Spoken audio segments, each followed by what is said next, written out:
అన్న ఎస్ఐపిసిలో maximum vitamins నుండి questions వస్తాయి. దీన్ని కొంచెం ఎక్స్ప్లెయిన్ చేయరా ట్రిక్స్ తోని.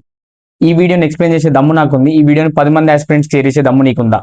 ఫస్ట్, విటమిన్స్ అనగానే మనకు 2 టైప్స్ ఉంటాయి. ఒకటి ఫ్యాట్ బేస్డ్ విటమిన్స్, ఇంకోటి వాటర్ సాల్యుబుల్ విటమిన్స్. దీంట్లో ఫస్ట్ ఫ్యాట్ సాల్యుబుల్ గుర్తుపెట్టుకోవడానికి మనం ఒక ఫ్యాట్ ఆర్ చబ్బీ అమ్మాయిని చూసినప్పుడు ఏమనుకుంటాం మనం? క్యా కడక్ హై రే బాయ్ అనుకుంటాం కదా. అంటే ఇప్పుడు దీంట్లో కూడా మనకు ఫ్యాట్ సాల్యుబుల్ ని గుర్తుపెట్టుకోవడానికి విటమిన్ కే, డి, ఏ, కడక్, కేఏడికే అని గుర్తుపెట్టుకోండి. మనకు ఫ్యాట్ సాల్యుబుల్ గుర్తుంటాయి. నెక్స్ట్ వాటర్ సాల్యుబుల్ మిగతాయి B sub types and vitamin C, బీసీలు గుర్తుపెట్టుకోండి.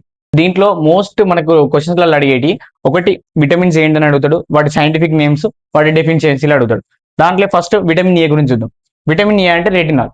Retinol deficiency night blindness. దీన్ని గుర్తుపెట్టుకోవడానికి ఇప్పుడు బ్లైండ్నెస్ అనేది బ్లైండ్నెస్ అంటే కన్ను గురించి. సో మన హిందీలో ఏమంటాం? ఆంక్ అంటాం. విటమిన్ ఏ అనేది ఆంక్ అంటే ఏకి నైట్ బ్లైండ్నెస్ అని గుర్తుపెట్టుకోండి. నెక్స్ట్ విటమిన్ బి1కి వచ్చే వరకు థయామిన్ అంటే బి మనకు స్టార్టింగ్ అనిపిస్తుంది. బి మనకు బెరీ బెరీ అని గుర్తుపెట్టుకోండి దాని డెఫిషియన్సీ. దీని సైంటిఫిక్ నేమ్ వచ్చే వరకు థయామిన్. నెక్స్ట్ బి2 వచ్చే వరకు రైబోఫ్లేవిన్. ఈ రైబోఫ్లేవిన్ టాబ్లెట్ దేనికి యూజ్ చేస్తాం మనం? మౌత్ అల్సర్స్ కానీ డ్రై లిప్స్ కానీ వీటికి యూజ్ చేసేది మనకు రైబోఫ్లేవిన్. నెక్స్ట్ బి3 దానికి సైంటిఫిక్ నేమ్ నియాసిన్. దీనికి డెఫిషియన్సీ వచ్చేసి మనకు పిలగ్రా. దీన్ని గుర్తుపెట్టుకోవడానికి బి3 అంటే బిత్తిరోడు, బిత్తిరోనికే బీపీ వస్తుంది.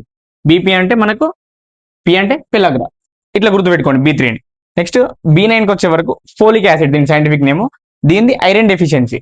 ఐరన్ డెఫిషియన్సీ ఏమంటారు? అనేమియా అంటారు. ఈ అనేమియాకు ఇంకొకటి కూడా మనకు డెఫిషియన్సీ ఉంది. అది ప్రెగ్నెన్సీ టైంలో మనకు స్కిన్ ట్యూబ్స్ వస్తాయి. సో దాన్ని గుర్తుపెట్టుకోవాలంటే 9 months pregnant, so 9 months anaemia అట్లా గుర్తుపెట్టుకోండి. నెక్స్ట్ బి12కి వచ్చే వరకు కోబాలమిన్. కోబాలమిన్కి మనకు పెర్నీషియస్ అనేమియా అనేది డెఫిషియన్సీ.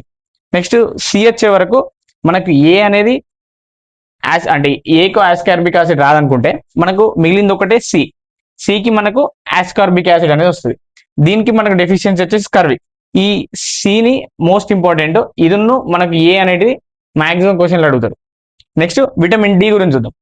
విటమిన్ డి వచ్చే వరకు క్యాల్సిఫెరాల్. ఇది సన్లైట్ నుండి వస్తుంది మనకు, ఇది అందరికి తెలిసిన విటమిన్.